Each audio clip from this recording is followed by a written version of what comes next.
Welcome, welcome, welcome guys, क्या हाल चाल? अच्छा, सबसे पहला क्वेश्चन आप सबके लिए मेरे पास ये है, आप में से कितने बच्चे ऐसा ये सोच रहे हैं कि काश हमने पढ़ाई 1 महीना पहले स्टार्ट की होती या 2 महीने पहले स्टार्ट की होती, या फिर कुछ बच्चे ऐसे भी होंगे जो इस टाइम पे आके ये सोचते हैं, यार काश मैं स्टार्टिंग से पढ़ा होता। ये है क्या काश? काश पता है क्या है? काश एक गिल्ट फैक्टर है, एक रिग्रेट है।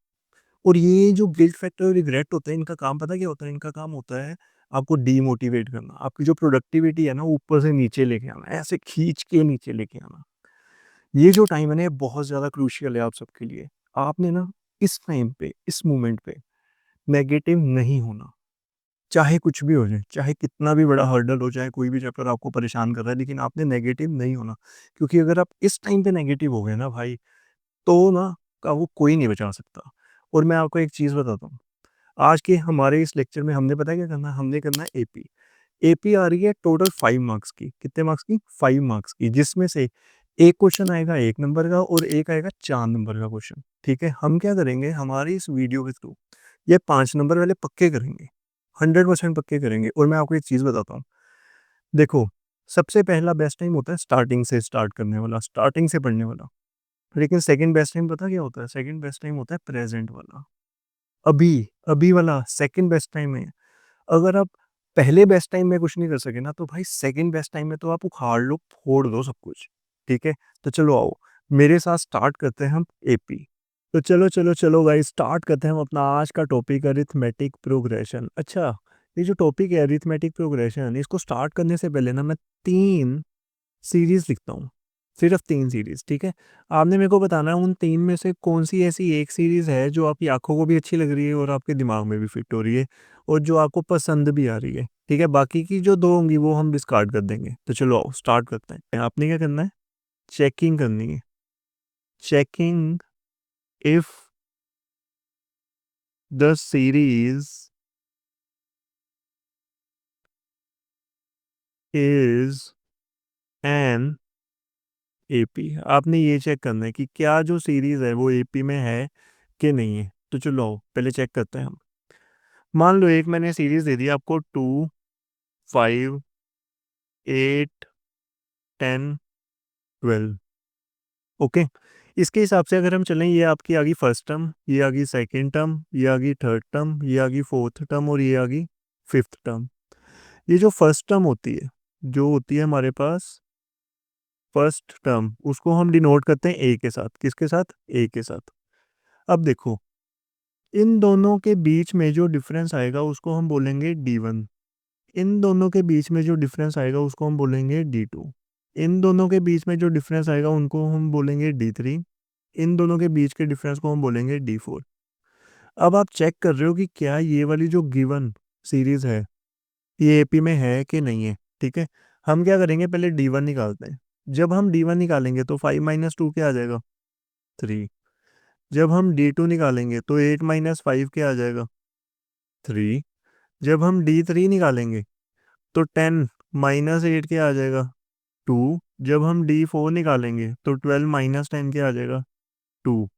एक चीज़ हमेशा हमेशा हमेशा ध्यान में रखना, जब आप D1 निकाल रहे हो तो आप कर रहे हो A2 माइनस A1। जब आप D2 निकाल रहे हो तो आप कर रहे हो A3 माइनस A2। जब आप D3 निकाल रहे हो तो आप कर रहे हो A4 माइनस A3। और जब आप D4 निकाल रहे हो तो आप कर रहे हो A5 माइनस A4। मज़े की चीज़ देखो, जब आप D1 निकाल रहे हो तो 1 का अगला नंबर 2 होता है। 2 माइनस 1 कर दिया आपने। जब आप 2 निकाल रहे हो तो 2 का अगला नंबर 3 होता है, तो 3 माइनस 2 कर दिया आपने। जब आप 3 निकाल रहे हो तो 3 का अगला नंबर 4 होता है, 4 माइनस 3 कर दिया आपने।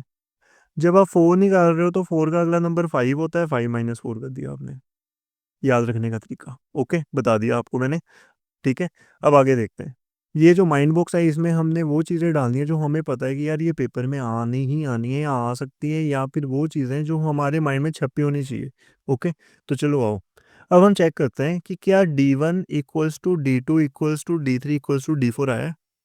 D1 इक्वल टू D2 तो आया है, लेकिन D2 is not equal to D3, but D3 is equals to D4। अब कहने का मतलब क्या है, एक वाली जो चीज़ है, ये वाली चीज़, ये तो नॉट इक्वल आ गई आपस में।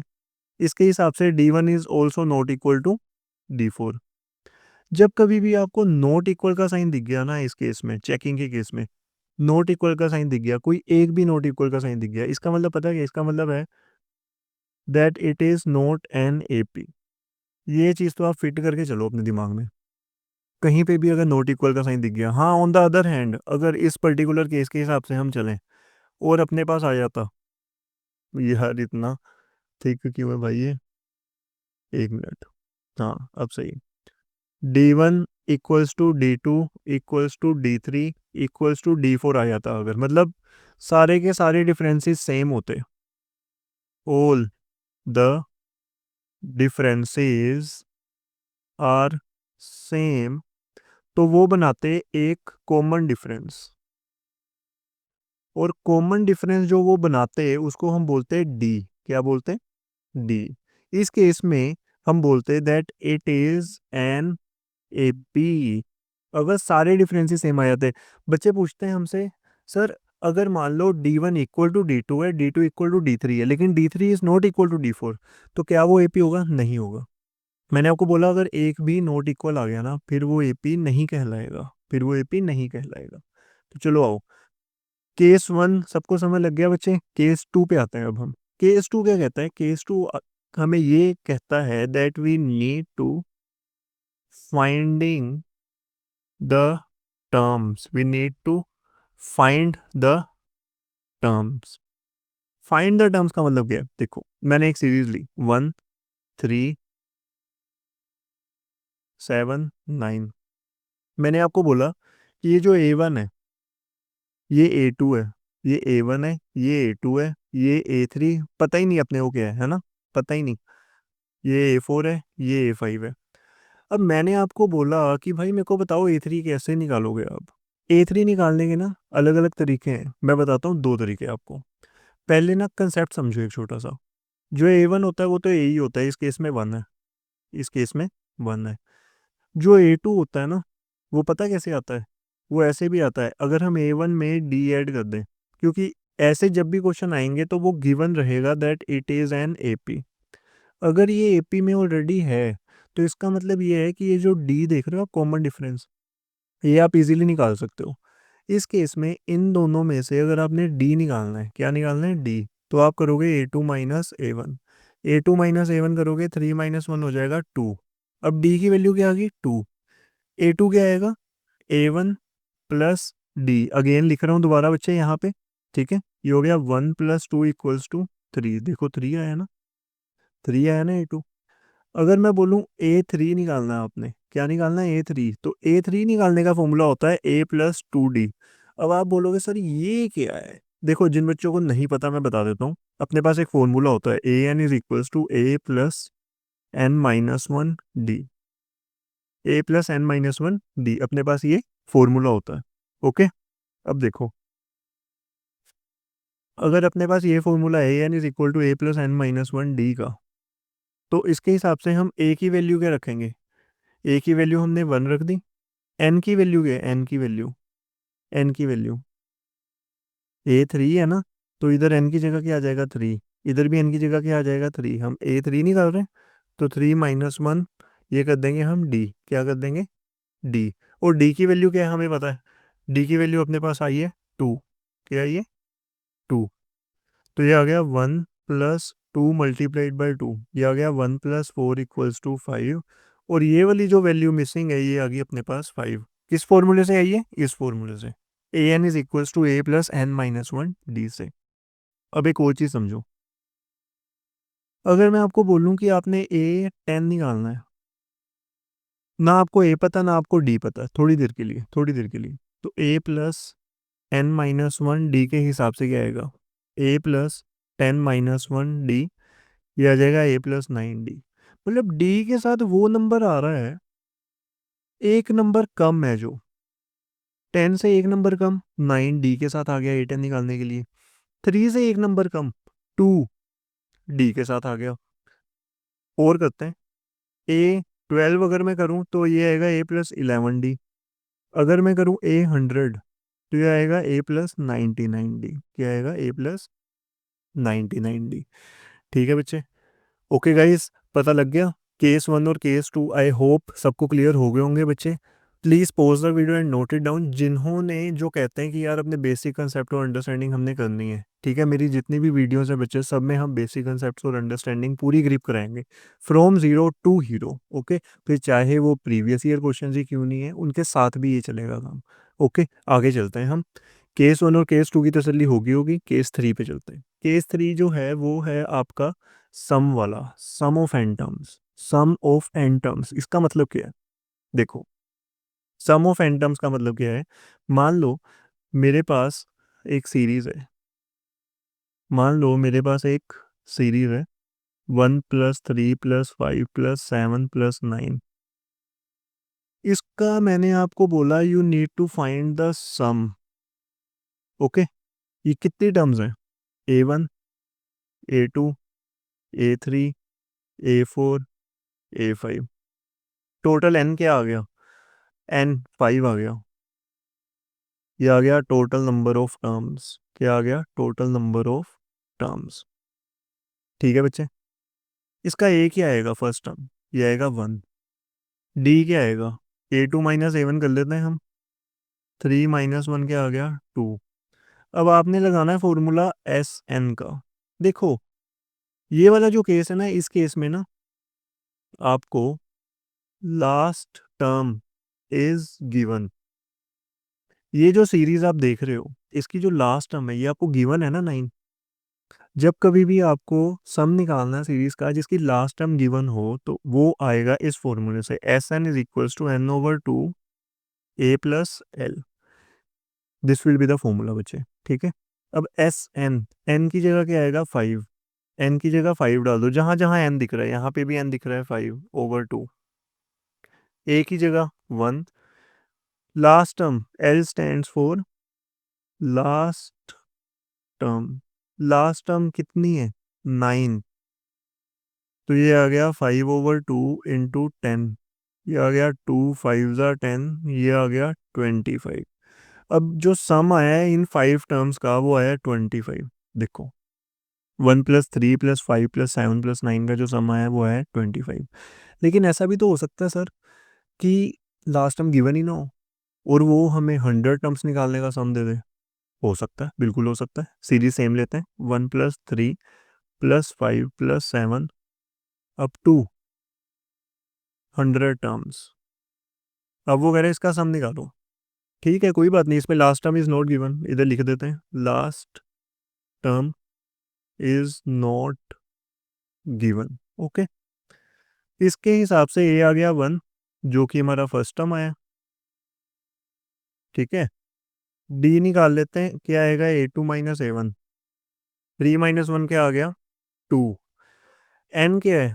100 टर्म्स का सम निकालना है, तो एन आ गया 100।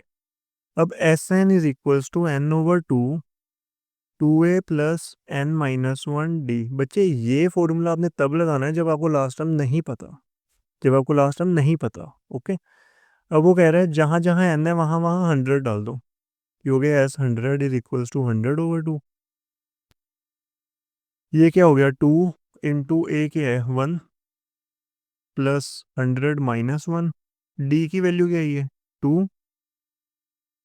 2, ये आ गया 50। ये आ गया 50। 2 1 आ गया 2 + 99 × 2। ये आ गया 50। 2 + 198। 99 2 तो 198 ही होगा बच्चे। ये आ गया 50 इंटू 200। 5 2 10। 3 0 साथ लगा दो। This will be the answer of the sum of 100 terms. ठीक है बच्चे, case 3 sum of N terms, दो केस। एक केस में लास्ट टर्म इज गिवन, दूसरे केस में last term is not given. Hopefully सबको क्लियरिटी होगी। अब इसके बाद हमारी जो सीरीज चलेगी वो चलेगी प्रीवियस ईयर क्वेश्चंस की। तो चलो आओ अब उसके ऊपर अटैक करते हैं। देखो बच्चे, अपने पास जो सबसे फर्स्ट क्वेश्चन है उस पर अटैक करते हैं। ठीक है, क्या रहा है वो कह रहा है find the common difference of the AP. AP दी हुई है आपको। चलो मान के चलते हैं ये आपकी फर्स्ट टर्म है, ये आपकी सेकेंड टर्म है, ये आपकी थर्ड टर्म है। हम ये मान के चलते हैं, ठीक है। देखो, जब कभी भी आपने कॉमन डिफरेंस निकालना है ना, तो या तो आप इन दोनों का डिफरेंस निकाल सकते हो, जो कि D1, यहाँ आप इन दोनों का डिफरेंस निकाल सकते हो जो कि है D2। कोई भी डिफरेंस निकाल लो, it doesn't matter, it never matters. क्योंकि जब आपको उसने बोल दिया ना कि एपी है, एपी का मतलब है कि डिफरेंस आप किसी भी दो कंसेक्यूटिव टर्म्स में निकालो, कंसेक्यूटिव मतलब साथ साथ वाली, या A1 A2 या A2 A3, वो सही आएगा आंसर। ठीक है, अभी के लिए हम यूज़ करते हैं यूजिंग A1 एंड A2 अभी के लिए। ओके, तो डी क्या आएगा common difference, A2 minus A1 कर लेते हैं हम, क्या कर लेते हैं A2 माइनस A1। अच्छा A2 क्या है, 1 - P/P माइनस 1/P। अब देखो इस टर्म का और इस टर्म का एलसीएम तो P ही आएगा, लिख दिया हमने। तो ये क्या आ जाएगा, 1 - P - 1, +1 - 1 कट गया, आंसर आ गया -P/P। ये आ गया -1। अब ये जो -1 आया है ये आ गया आपका कॉमन डिफरेंस जो उसने पूछा था। ठीक है, बहुत इजी क्वेश्चन था, basically it is a warm up question, ये वार्म अप क्वेश्चन है। अगर आपने माइंड मैप पे कुछ डालना है इस क्वेश्चन के रिलेटेड तो आप ये बोल सकते हो, यू कैन फाइंड D1 और D2 in these kind of questions. ठीक है, ये चीज़, इट डजेंट मैटर कि आप क्या निकालते हो, answer will remain same, 110% answer will remain same. ठीक है, आगे देखते हैं। वो कह रहा है find the common difference of the AP 1/2B 1 - 6B/2B 1 - 12B/2B। अच्छा ये A1 है, ये A2 है, ये A3 है। हम या तो D1 निकाल लेंगे, हम या तो D2 निकाल लेंगे। Again it is a warm up question. ठीक है, बहुत ईजी है, बहुत ज़्यादा ईजी। तो हम क्या करेंगे, हम करेंगे यूजिंग A1 एंड A2। ठीक है, कॉमन डिफरेंस निकालते हैं A2 माइनस A1 करके। A2 क्या है, 1 - 6B/2B -1/2B। ये क्या हो जाएगा, इस टर्म और इस टर्म का डिनोमिनेटर सेम है तो एलसीएम आ जाएगा 2B। अब देखो ऊपर लिखेंगे 1 - 6B - 1। ठीक है, +1 - 1 कट गया, -6B/2B, बी के साथ बी कट गया, 2 के साथ 6 कट गया, ये आ गया -3। तो आपके पास जो कॉमन डिफरेंस आया वो आया -3। क्या आया, -3। दैट्स इट बच्चे। नेक्स्ट क्वेश्चन देखें, चलो देखते हैं। वो कह रहा है what is the common difference of the AP in which A21 - A7 equals to 84। सबसे बड़ी चीज़, सबसे इंपॉर्टेंट चीज़, हमने फॉर्मूला देखना कौन सा लगना है, फॉर्मूला। AN = A+N - 1D होता है फॉर्मूला। ठीक है, मान के चलो अगर मैं n की जगह 21 डालूँ, A21, तो ये क्या हो जाएगा, A+21 - 1D which is equal to A+20D। और अगर मैं n की जगह इधर क्या है 7, 7 डालूँ तो क्या हो जाएगा, A+7 - 1D, ये हो जाएगा A+6D। अब आ जाओ, अपने पास दो वैल्यूज आ गई। माइंड मैप पे पता क्यों लिखा है मैंने, कभी भी ऐसे क्वेश्चन आते हैं जिसमें A n कुछ भी n दिया हो लेकिन A n की फॉर्म में हो, तो आपने ये फॉर्मूला चिपका देना उधर, कॉपी पेस्ट कॉपी पेस्ट। ठीक है, आ जाओ। A21 -A7 इक्वल्स टू 84 दिया हुआ है, देखो ये 2017 में 2017 में आया हुआ है। ओके, तो A21 की जगह मैं लिखूंगा A+20D, -A7 की जगह मैं लिखूंगा A+6D इक्वल्स टू 84। ये हो गया A+20D -A - 6D equals to 84। Plus से माइनस ए कट गया, 20D -6D कितना आ गया, 14D इक्वल्स टू 84। डी आ गया 84/14। 7 2 ज़ा 7, 12 ज़ा 2 6 ज़ा, डी आ गया 6। और आपसे पूछा गया था उसने, कॉमन डिफरेंस ही तो पूछा था, ये तो डायरेक्टली आ गया अपने पास, है ना। ऐसे क्वेश्चन जो होते हैं ना बच्चे, ये फ्री के नंबर होते हैं। बस आपने एक चीज़ का ध्यान रखना है कि आपने ना सिली मिस्टेक नहीं करनी कोई। ठीक है, कैलकुलेशन करते वक्त अगर मिस्टेक होगी होगी, नहीं तो ऐसे क्वेश्चंस में आई डोंट थिंक कि मतलब कोई और मिस्टेक होने का कोई भी स्कोप है। ठीक है, चलो। वो कह रहा है अगले क्वेश्चन में देखते हैं, find the ninth term from the end towards the first term of the AP this. अच्छा, अब मैं आपको एक कंसेप्ट समझाता हूँ फ्रॉम द लास्ट टर्म का।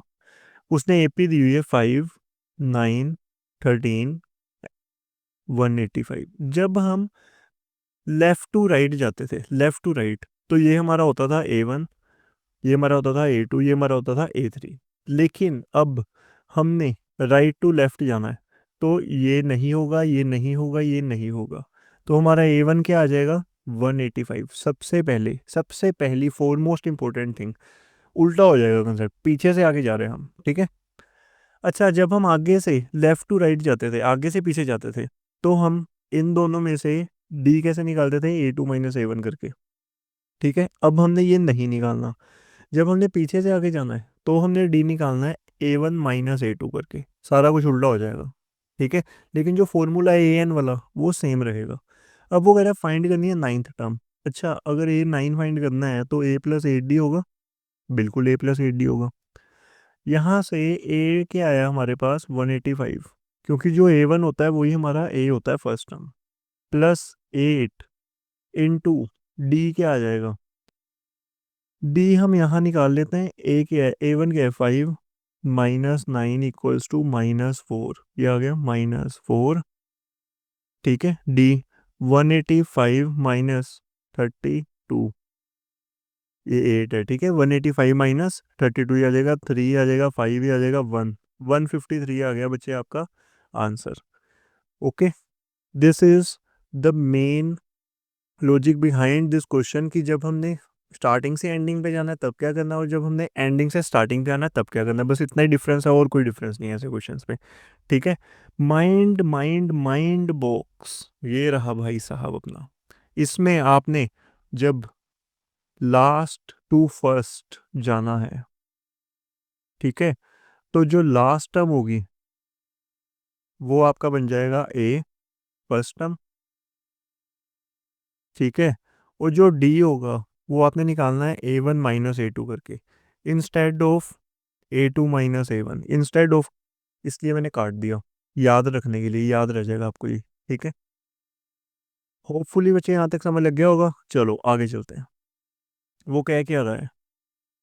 The angles of a triangle are in AP, the least being half the greatest, find the angles. Okay. अच्छा, एक चीज़ ना, एक कंसेप्ट समझना, कि मान लो जब कभी भी ऐसा कोई क्वेश्चन आता है जिसमें 3 टर्म्स, यार एक मिनट इरेज करना पड़ेगा सोरा, देखो, जिसमें ना आपको 3 टर्म्स बोलनी हो, उसमें कितनी कितनी टर्म्स? 3 टर्म्स। जब कभी भी उसने 3 टर्म्स बोलनी हो, तो आपने जब लेट करनी है ना 3 टर्म्स, तो आना है A - D, A+D, B the terms. अब जैसे इस केस में क्या है? टर्म्स की जगह एंगल्स है, ठीक है। ये चीज़ का ध्यान रखना बहुत ज़रूरी है जब कभी भी उसने 3 चीज़ें पूछी हैं आपको। अब देखो, ये लीस्ट है, ये ग्रेटेस्ट टर्म है, देख के पता चल रहा है, देख के पता चल रहा है, ठीक है। ये सबसे छोटी होगी, ये सबसे बड़ी होगी, ये बीच वाली होगी। अब कंडीशन के हिसाब से चलते हैं। कोई भी क्वेश्चन किसी भी चीज़ में आए, किसी भी फॉर्मेट में आए, जब भी उसने 3 टर्म्स के बारे में पूछा ना AP का, और आपको टर्म्स नहीं पता, आपने लेट करनी है, तो यार लिख के ले लो, यही फॉर्मेट है उनको लेट करने का, ठीक है। इसी चीज़ को माइंड बॉक्स में भी डाल देंगे। यहाँ तक कोई डाउट? लेवल भी इंक्रीज हो गया, देखो लेवल 2 आ गया अपना। ओके। अब वो कह रहा है least being half the greatest. Least मतलब A - D is half of A+D, उसने ऐसा बोला है, उसने ऐसा बोला है। अब चलो आओ इसके हिसाब से देखते हैं, इसको क्रॉस मल्टीप्लाई कर देते हैं, ठीक है। ये क्या हो जाएगा? 2A - D = A+D, ये हो जाएगा 2A - 2D = A+D।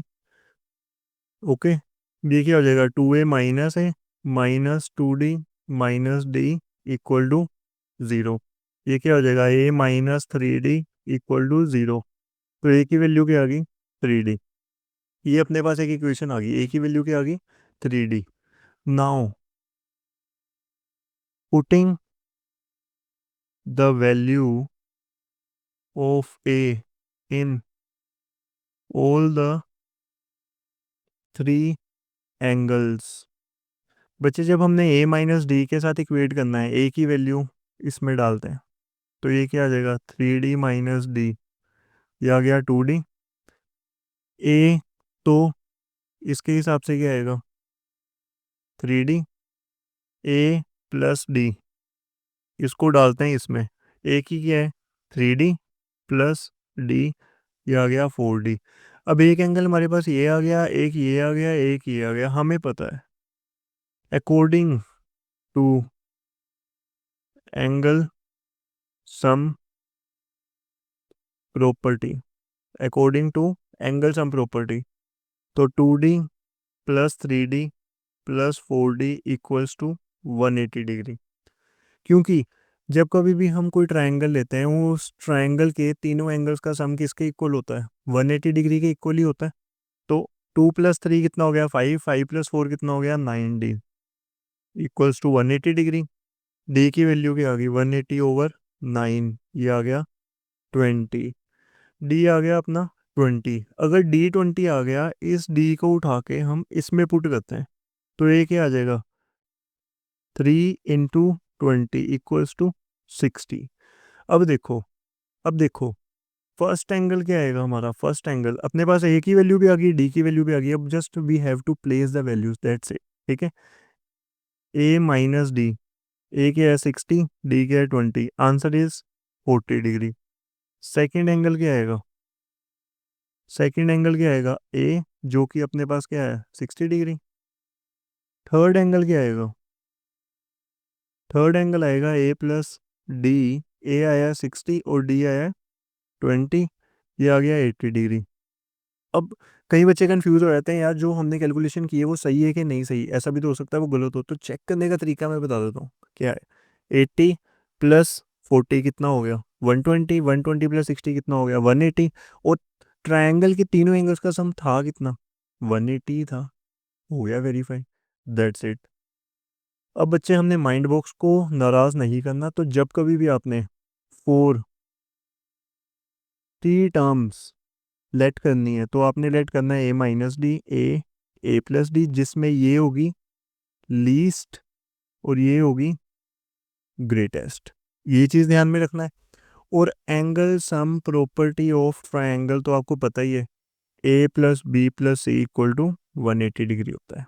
ओके, ये चीज़ें आपने दिमाग में रखनी है अपने। चलो आओ देखते हैं बच्चे नेक्स्ट क्वेश्चन क्या है। वो कह रहा है find weather -150 is a term of the AP 17, 12, 7 and 2।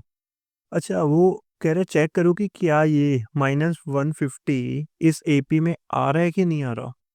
देखो, इससे पहले कि मैं आपको ये क्वेश्चन समझाऊं, मैं ना आपको इसका पहले कंसेप्ट समझाने की कोशिश करता हूँ। अगर तो मान लो हमारा जो n है वो पॉजिटिव होल नंबर आए, क्या है positive whole number, therefore we can say that an is a term of AP।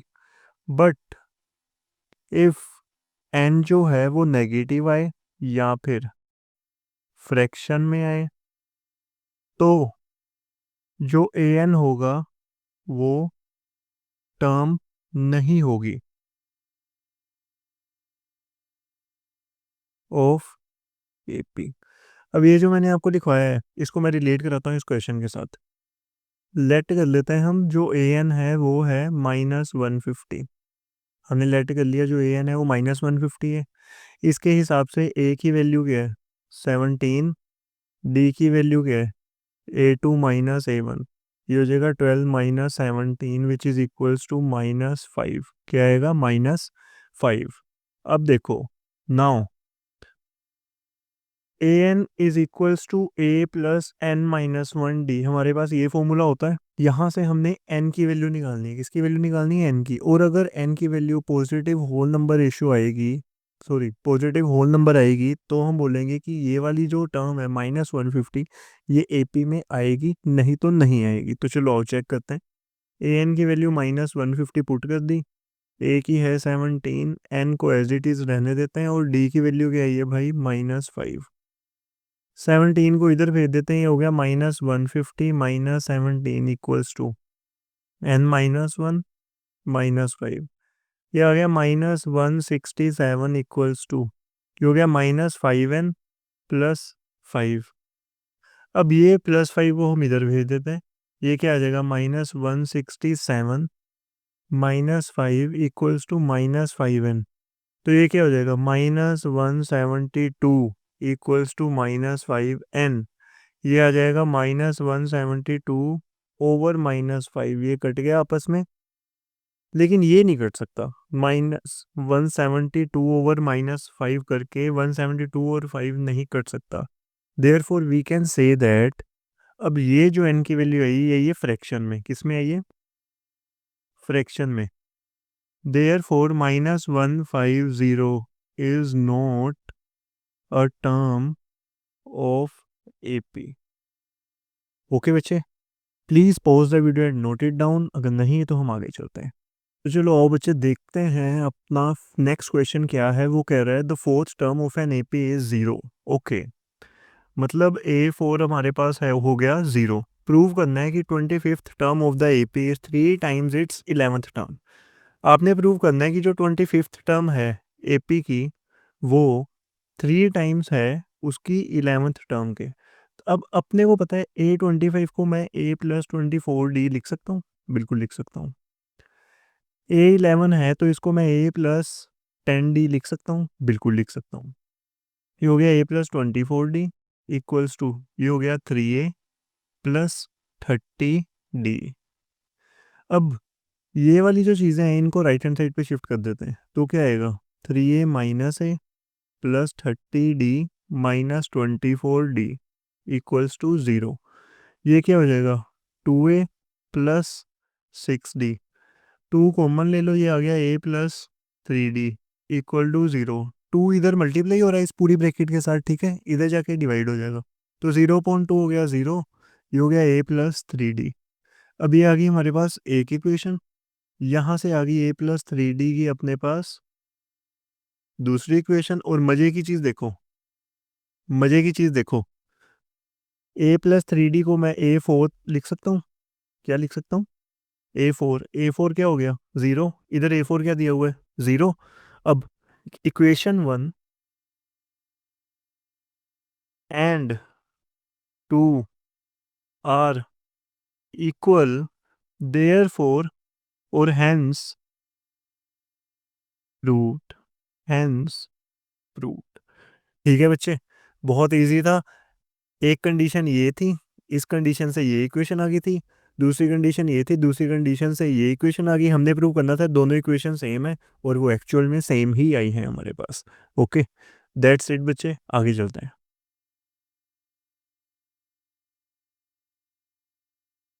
Next question वो कह रहा है जो 7 टर्म ऑफ एन एपी है वो है 20, और उसकी जो 13th टर्म है वो है 32। फाइंड करना आपने एपी। ओके, चलो आओ देख लेते हैं। 7th टर्म कितनी है? 20। 13th टर्म कितनी है? 32। ये हो गया A+6D is equals to 20, A+12D equals to 32। हम पता क्या करेंगे, हम इसके ऊपर एलिमिनेशन लगा देंगे या सब्स्टिट्यूशन लगा देंगे। सूट योर सेल्फ बच्चे, अगर आपको सब्स्टिट्यूशन ज़्यादा इजी लगता है, मैं पर्सनली आपको ये एडवाइस यहाँ सजेस्ट करूँगा कि आप एलिमिनेशन से ही करो इसको, ठीक है। उससे क्या है, वो ज़्यादा इजी रहता है, उसमें गलती होने के चांसेस कम रहते हैं अकॉर्डिंग टू मी। ओके, तो चलो, A+6D is equals to 22, A+12D equals to 32। अब सब्ट्रैक्टिंग, ओके, साइन चेंज, ये कट गया। 6 - 12 क्या आ गया? -6D, -32 +20 क्या आ गया? -12। डी की वैल्यू क्या आ गई? -12 ओवर -6, माइनस माइनस कट गया, ये आ गया 6 × 2 = 12। डी आ गया अपने पास 2। डी क्या आ गया? 2। आपने एपी निकालनी है। अब ये जो D2 आया इसको उठा के हम इस इक्वेशन में डाल देते हैं, ठीक है। A+6D equals to 20, A+12 equals to 20, A equals to 20 -12 equals to 8। A आ गया 8। अब रिक्वायर्ड एपी क्या हो जाएगी हमारी? Required AP is, first term 8 है और डिफरेंस कितने का है? 2 का। ये आ गई 8, 10, 12, 14। This is your required AP. That's it बच्चे, इतना ही काम था। ओके, आगे देखते हैं वो क्या कह रहा है। Find the number of natural numbers between 101 and 999 which are divisible by both 2 and 5। Okay, okay बच्चे, जब कभी भी कोई ऐसा क्वेश्चन आता है ना जिसमें बोथ आए, बोथ 2 and 5, तो उसकी पहले हमने मल्टीप्लिकेशन करनी है। तो 2 × 5 इक्वल्स टू 10। कोई भी ऐसा नंबर जो 2 और 5 दोनों के टेबल पे जाएगा, दोनों के साथ डिविजिबल होगा, वो 10 के साथ भी डिविजिबल होना चाहिए, नहीं तो ये पंगे वाला काम हो जाएगा, ये नहीं हो पाएगा। ठीक है, तो हम क्या करेंगे, हम पहले ऐसी एक एपी क्रिएट करते हैं। 101 और 999 के बीच में ऐसे नंबर बताने हैं हमने जो 10 के टेबल पे आते हैं। 10 के टेबल पे सबसे पहला नंबर आता है 110, इसके हिसाब से फिर आता है 120, फिर आता है 130, अप टू लास्ट आता है 990, इसके हिसाब से अगर हम चलें। ठीक है, वो कह के आ रहा है नंबर बताने हैं आपने, सम नहीं बताना, नंबर बताना है। तो उसके हिसाब से अगर हम चलते हैं तो लास्ट टर्म हमारी क्या हो जाएगी, ए एन।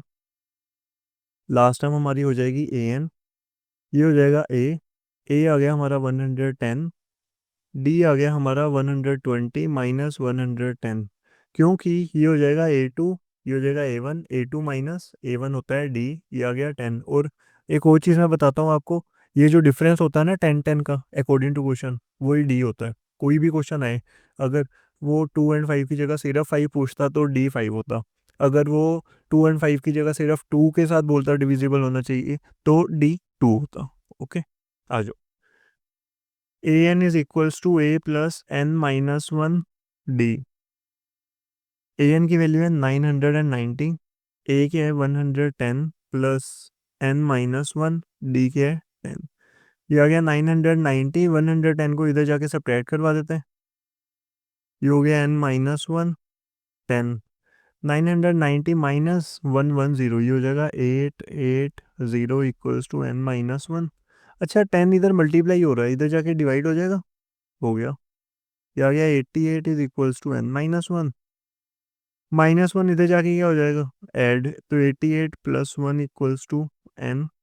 टोटल टर्म्स कितनी आ जाएंगी, 89। Total numbers will be 89। ठीक है गाइस, यहाँ तक कोई डाउट आना नहीं चाहिए। Pause the video and note it down, नहीं तो आगे चलते हैं हम। ओके, ये जब भी मैं आगे बोलता हूँ पीछे चले जाती है स्क्रीन गलती से। ठीक है, चलो आओ। नेक्स्ट क्वेश्चन क्या कह रहा है, वो find the middle term of the AP. Middle term find करनी है इस एपी की। अब ये थोड़ा थोड़ा सा यूनिक डिफरेंट सा क्वेश्चन है। इसके लिए पहले एक लॉजिक समझाता हूँ मैं आपको माइंड बॉक्स में। देखो, मान लो 1 से लेके 10 तक सीरीज है, नंबर्स हैं 1 से लेके 10 तक, 1 से लेके 10 तक। वो कह रहा है कि मिडल टर्म फाइंड करनी है, तो पहले मिडल टर्म की पोजीशन फाइंड करनी पड़ेगी आपको। मिडल टर्म की जब पोजीशन फाइंड हो जाएगी फिर ही उसकी मिडल टर्म फाइंड करोगे आप।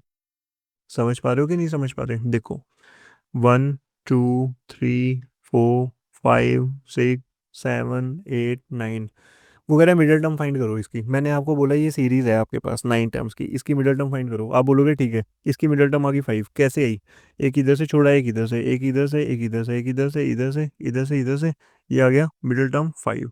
वैसे ही ये बोल रहा है find the middle term of the AP, इस एपी की मिडिल टर्म फाइंड करनी है। तो इसमें सबसे पहले हमें ये फाइंड करना पड़ेगा कि भाई इसका एन क्या है, what is the n in this particular case. तो चलो आओ, ए एन आ गया 216, ए आ गया 6, डी आ गया A2 माइनस A1 कर देते हैं, बड़े क्वेश्चंस में किया अब तक, ये आ गया 7।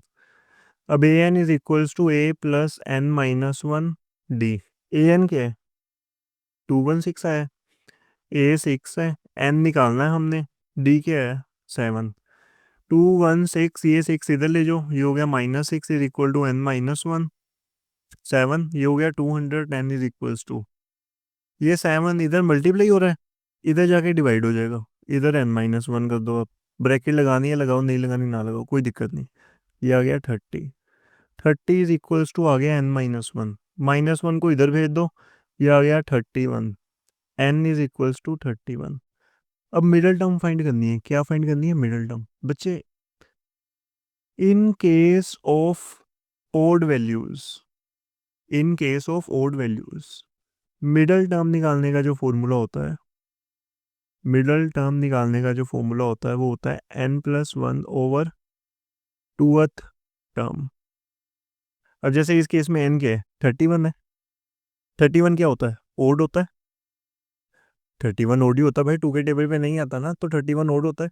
अब अगर n31 है जो कि एक ओड नंबर है, उसकी मिडिल टर्म निकालने का फॉर्मूला होता है ये। लेकिन इन केस ऑफ इवन नंबर्स और इवन वैल्यूज, ठीक है, उस केस में मिडिल टर्म निकालने का फॉर्मूला इजी होता है। वो क्या होता है? n over 2th and n over 2 plus 1th term की एवरेज, ये फॉर्मूला होता है। मैं आपको एग्जांपल देके समझाता हूँ। मान लो अगर इधर n की जगह 31 नहीं होता, 30 होता, एग्जांपल दे रहा हूँ बच्चे, वैसे 31 के साथ ही हमने क्वेश्चन करना है, लेकिन आपको हर चीज़ हर केस पता होना चाहिए।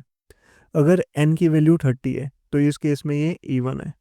अब हम क्या करेंगे, n अपॉन 2th करेंगे इसका। n अपॉन 2th क्या होगा? 30 ओवर 2, 15th और 16th टर्म की एवरेज निकाल लेंगे हम। मतलब 15th टर्म क्या आई प्लस 16th टर्म क्या आई, उसको डिवाइड कर देना 2 के साथ, बस इतना ही काम है।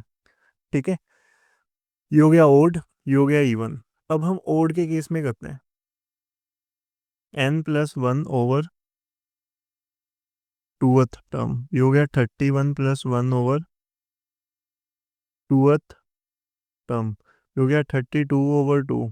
इसका आगे जाएगा मिडिल टर्म 16th टर्म, क्या आ जाएगा? 16th term. अब ये 16 टर्म आपने निकालनी है। a16 इज इक्वल टू क्या हो जाएगा? a+15d। यहाँ से a की वैल्यू क्या है? 6+15। d की वैल्यू क्या है? 7। अब 6+15 7 का कर लेते हैं, 105 आ गया। ये आ गया 111। This is your final answer बच्चे, this is your final answer. ये क्वेश्चन में बस एक ट्रिक थी कि ओड आएगा या इवन आएगा, उसके हिसाब से आपको इसको सोल्व करना पड़ेगा इस सम को। बाकी तो सारा कुछ इजी था, जैसे हम करते आ रहे हैं, कुछ नया तो था ही नहीं। ओके, तो ये थोड़ा सा देख लेना, थोड़ा डिफरेंट और थोड़ा यूनिक क्वेश्चन था ये। ओके, तो चलो आओ गाइस नेक्स्ट क्वेश्चन देखते हैं। वो कह रहा है find the sum of the first 25 terms of an AP जिसकी nth term is given by tn is equal to 2 minus 3n। अच्छा, ये वाला जो केस होता है ना, ये वाला केस जैसे इसने दिया हुआ है, मैं एक बार दोबारा लिख रहा हूँ बच्चे, वो माई कन्वीनियंट। ठीक है, tn is equal to 2 - 3n है। यहाँ पे देख रहे हो n, यहाँ पे देख रहे हो n। यहाँ से अब गेम आएगी आगे कि क्या करना है। आप क्या करोगे, पुट करोगे n इज इक्वल्स टू 1। जब आप n की जगह 1 पुट करोगे तो जहाँ जहाँ n है वहाँ वहाँ 1 पुट कर दोगे आप, तो ये आ जाएगा 2 - 3 इक्वल टू -1। अच्छा, ये जो t1 है फिर ये हो जाएगी आपकी फर्स्ट टर्म, क्या हो जाएगी? फर्स्ट टर्म, जो कि आपके पास आ जाएगी -1। क्या आ जाएगा? -1। अगर आप पुट करोगे n इज इक्वल टू 2, तो जहाँ जहाँ n है, यहाँ पे n है, यहाँ पे n है, जहाँ जहाँ n है वहाँ वहाँ 2 पुट कर दो अब। तो ये क्या हो जाएगा? 2 - 3 2, ये आ जाएगा 2 - 6 इज इक्वल टू -4। ये आ गया आपके पास सेकेंड टर्म, सेकेंड टर्म। अब हमें पता है डी कैसे निकालते हैं हम, second term minus first term से आ जाता है। ये आ जाएगा -4 माइनस -1, ये आ जाएगा -4 + 1 is equal to -3। This is your d, ये आ गया आपका डी। अब उसने बोला आपको कि फाइंड करो भाई साहब sum of the first 25 terms, तो आपने S25 निकालना है, which is equal to n over 2 plus n-1 d। कुछ बच्चे कह रहे होंगे सर ये क्या है यार, फॉर्मूला तो लिखा नहीं, सीधा वैल्यूज प्लेस कर दी, ऐसे थोड़ी ना होता है। कोई बात नहीं यार, ये लो लिख लेते हैं फॉर्मूला, गुस्सा नहीं होना। Sn is equals to n over 2 2a plus n-1d। ठीक है भाई लोग और बहन लोग दोनों। ओके, ये आ गया 25/2, ये आ गया -2 -4 3 12 3 2 6 72। ये आ गया 25/2 इंटू -74। ये आ गया 2 3 2 7 ये आ गया 25 multiplied by -37। You just need to multiply this and you will get your answer here. That's it बच्चे, इतना ही काम था। मेन क्राइटेरिया पता क्या था? मेन क्राइटेरिया ये था कि जब कभी भी ऐसी कंडीशन आए आपको, एन की फॉर्म में आए, कोई भी चीज़ एन की फॉर्म में आए, तो जैसे जैसे आप एन की वैल्यू 1 पुट करोगे तो वो फर्स्ट टर्म के लिए होगी, 2 पुट करोगे वो सेकेंड टर्म के लिए होगी, 3 पुट करोगे वो थर्ड टर्म के लिए होगी। इन दोनों से फर्स्ट और सेकंड टर्म से आपका डी आ जाएगा। उसके बाद जिस चीज़ का भी उसने सम पूछा है वो तो आप निकाल ही सकते हो ना, वो तो आप निकाल ही सकते हो। ठीक है, दैट्स इट बच्चे, ये क्वेश्चन इतना ही था। Pause the video and note it down, आगे चल रहे हैं हम। ओके, वो कह रहा है जो फर्स्ट और लास्ट टर्म ऑफ एपी दी हुई है वो है 5 और 45। अगर सम ऑफ ऑल इट्स टर्म 400 है तो उसका कॉमन डिफरेंस बताओ क्या है। वाह भाई वाह, सही है। चलो आओ देख लेते हैं। फर्स्ट टर्म दी हुई है 5, लास्ट टर्म दी हुई है, एल की जगह मैं ए एन भी लिख सकता हूँ, इट डजेंट मैटर। ठीक है, लास्ट टर्म को हम ए एन से भी डिनोट करते हैं, चलेगा, ये कोई दिक्कत नहीं। एस एन दिया हुआ है 400, बट एन नहीं पता अपने को क्या है भाई। अब देखो एस एन का फॉर्मूला क्या होता है, n over two a plus l. ये वाला फॉर्मूला कब लगता है, ये वाला फॉर्मूला तब लगता है जब लास्ट टर्म इज गिवन। और जब कभी भी लास्ट टर्म गिवन हो ना तो आपका फ़ायदा ही फ़ायदा है भाई, फ़ायदा ही फ़ायदा है, क्योंकि जो फॉर्मूला है वो छोटा हो जाता है। बड़े से छोटा हो जाएगा तो फ़ायदा ही होगा, कैलकुलेशन कम हो जाती है। अब वैल्यूज प्लेस करनी है बस आपने। एस एन की वैल्यू क्या है 400, ये हो गया एन ओवर टू। ए की वैल्यू क्या है 5, लास्ट टर्म की है 45। ये हो गया 400 is equals to n over two multiplied by 50, ये हो गया 25। ये हो गया 400। अब 25 इधर मल्टीप्लाई हो रहा है इनके साथ, इधर जाके डिवाइड हो जाएगा। 5 5 ज़ा 580, 5 1 ज़ा 560, एन की वैल्यू आ गई 16। एन की वैल्यू आ गई 16। लेकिन उसने एन की वैल्यू तो पूछी नहीं, उसने पूछा क्या है, फाइंड इट्स कॉमन डिफरेंस। क्या पूछा है, फाइंड इट्स कॉमन डिफरेंस। अच्छा, a is equals to a one, first term 5 है। अच्छा, उसने पूछा क्या है, उसने पूछा कॉमन डिफरेंस है ना, तो कॉमन डिफरेंस कैसे आएगा। ए एन की वैल्यू क्या है 45। ए एन का फॉर्मूला क्या होता है, a plus n minus one d. A n की वैल्यू 45 है। ठीक है, ए की वैल्यू क्या है 5, और इधर एन लास्ट टर्म की अगर हम बात करें तो क्या है वो 16 टर्म्स है, तो क्या होगा 16 ही होगा। तो एन की वैल्यू क्या आ गई 16 माइनस वन डी। ये स्टेप मैं दोबारा समझाता हूँ आपको बच्चे, देखो ए एन की वैल्यू 45 है, बेसिकली जो एन की वैल्यू हमारे पास आई है 16, मतलब टोटल नंबर ऑफ टर्म्स कितनी है एपी में, वो है 16। तो ए एन 45 है तो ए 16 भी तो 45 ही होगा लास्ट टर्म। ए 16 अगर 45 है तो एन की वैल्यू तो 16 आ गई। तो 45 minus 5 is equals to 15 d. ये आ गया 40 इज इक्वल्स टू 15 डी। ये आ गया 40 ओवर 15 इक्वल्स टू डी। 5 3 ज़ा 5 8 ज़ा 8 ओवर 3 आ गया कॉमन डिफरेंस। क्या आ गया 8 ओवर 3 कॉमन डिफरेंस। यही आपने निकालना था बच्चे, दैट्स इट, इतना ही क्वेश्चन था। मैं एक बार रिपीट करता हूँ। ए पता था, ए एन पता था, उसके बाद एस एन पता था, वहाँ से हमने क्या किया, एन की वैल्यू निकाल ली 16। जब एन की वैल्यू आई तो ए 16 की वैल्यू आ गई जो गिवन थी, क्योंकि एन की वैल्यू पहले मिसिंग थे, उसके बाद तो आ गई अपने पास। तो ए 16 की वैल्यू अगर 45 आई, वहाँ से हमने क्या किया, इसमें फॉर्मूले में पुट करके डी की वैल्यू निकालनी थी, वो हमने निकाल ली। दैट्स इट बच्चे, इतना ही था। Pause the video and note it down. तो चलो आओ गाइस देखते हैं अपना जो नेक्स्ट क्वेश्चन है वो क्या कह रहा है। The sum of the first 7 terms of an AP is 182, मतलब एस सेवन कितना दिया हुआ है अपने को 182। आगे वो कह रहा है अगर उसकी फोर्थ टर्म और 17th टर्म जो है वो रेशियो में है, मतलब ए 4 अपॉन ए 17 की जो रेशियो है 1/5 है, आपने फाइंड करना है एपी। अब देखो अगर एस सेवन 182 है तो ये क्या हो जाएगा, s seven is equals to n over two 2a plus n minus one d, यही होगा। एस सेवन की वैल्यू पुट कर देते हैं, ये आएगी 182 इक्वल्स टू 7/2। ये आ जाएगा 2a plus 6d, 7 minus one 6 हो जाएगा। अब ये जो ब्रैकेट आप देख रहे हो इसमें से ना 2 कॉमन ले लो, ये वाली ब्रैकेट में से। तो ये क्या 2 कॉमन, ये आ जाएगा a प्लस 3d। 2 के साथ 2 कट गया, इधर 182 था। 7 जो है वो इस ब्रैकेट के साथ मल्टीप्लाई हो रहा है, दूसरी साइड पे जाके क्या हो जाएगा, वो हो जाएगा डिवाइड। क्या हो जाएगा डिवाइड, तो ये हो जाएगा 182/7 equals to a plus 3d। अब इसकी कटिंग हो रही है, 7 2 ज़ा 14, 7 6 ज़ा हो रही है 26 is equals to a plus 3d। This is your first term, ये आ गई आपकी फर्स्ट टर्म। ये वाली जो फर्स्ट टर्म आई है वो इस इन्फो से, इस ये वाली इस इंफॉर्मेशन से आई थी। ये वाली जो फर्स्ट टर्म आई है ना, ये इस इंफॉर्मेशन से आई थी। नेक्स्ट ये वाला जो है इस इन्फो से क्या आएगा देखो, a+3d over a+16d equals to 1/5। Okay. अच्छा, हम क्या करेंगे इस पर्टिकुलर केस में, और कुछ तो कर नहीं सकते, तो हम इसको क्रॉस मल्टीप्लाई करवा देंगे। क्या करवा देंगे? Cross multiply. ये हो जाएगा ऐसे, a+3d इक्वल्स टू a+16d। ये हो जाएगा 5a+15d इक्वल्स टू a+16d।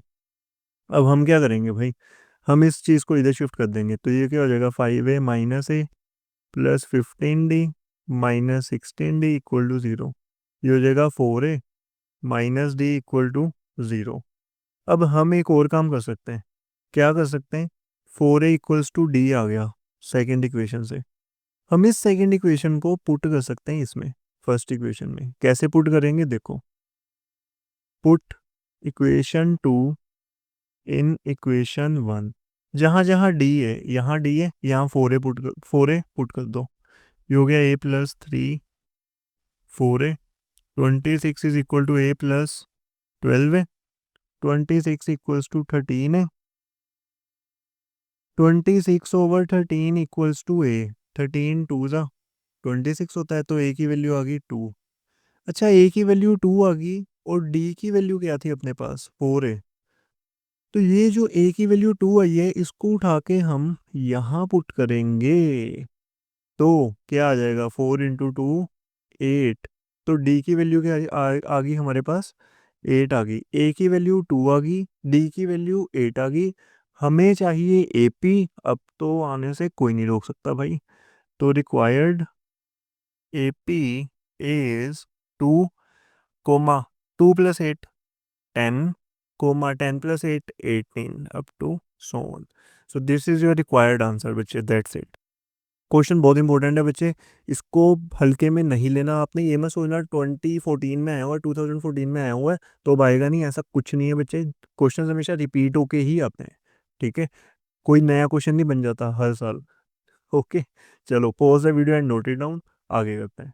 तो चलो आओ गाइस, स्टार्ट करते हैं हम अपना लास्ट क्वेश्चन इस वीडियो का। मैं उम्मीद करता हूँ बच्चे इस वीडियो में आपको बहुत ज़्यादा मज़ा आया होगा इन क्वेश्चंस को सोल्व करके। बच्चे सच में अगर आपको अच्छी लगी हमारी ये वीडियो, बच्चे do like share and subscribe our channel. ऐसे ही वीडियोस हम और लेके आएंगे आपके लिए। मोस्ट एक्सपेक्टेड क्वेश्चन की पूरी सीरीज़ है, time to time it is going to be uploaded. Okay, तो लेट्स स्टार्ट। वो कह रहा है अगर m times the mth term of an AP is equal to n times the nth term, prove that m plus nth term of AP is 0। भाई जितने मर्जी very very very very very very important question लगा लो, इससे important कुछ नहीं है। 100% 99.99999% ही आएगा ही आएगा। 100 इसलिए नहीं बोलते क्योंकि बच्चे कहते हैं सर आपने थोड़ी कोई क्वेश्चन पेपर बनाया जो 100 बोल रहे हो, ठीक है? So it is just a sense to say. Okay, तो चलो आओ। वो कह रहा है if m times the mth term of an AP, m times the mth term of an AP is equal to n times the nth term of an AP, prove that m plus nth term, आपने prove करना है a m plus n equals to 0। अब मैं आपको एक simple सा logic समझाता हूँ। ये जो a m प्लस n है, इसको मैं लिखूंगा कैसे? A n is equals to a plus, इसको आप पूरे को n मान के चलो थोड़ी देर के लिए, थोड़ी देर के लिए मेरे कहने पे इस पूरे को ना आप n मान के चलो। तो ए एन क्या होगा? ये होगा a+n-1d। आपके पास ये चीज़ आनी चाहिए और ये इक्वल टू 0 होनी चाहिए। ये है क्वेश्चन की डिमांड। तो चलो, ये हो गया m, ये हो गया a+m-1d equals to n, a+n-1d। ये हो गया am+m-1d, इधर भी m।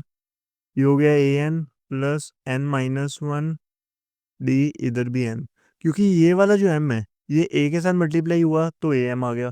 फिर ये वाला जो m है ये इधर भी तो मल्टीप्लाई हो रहा है, dm लिख दिया हमने।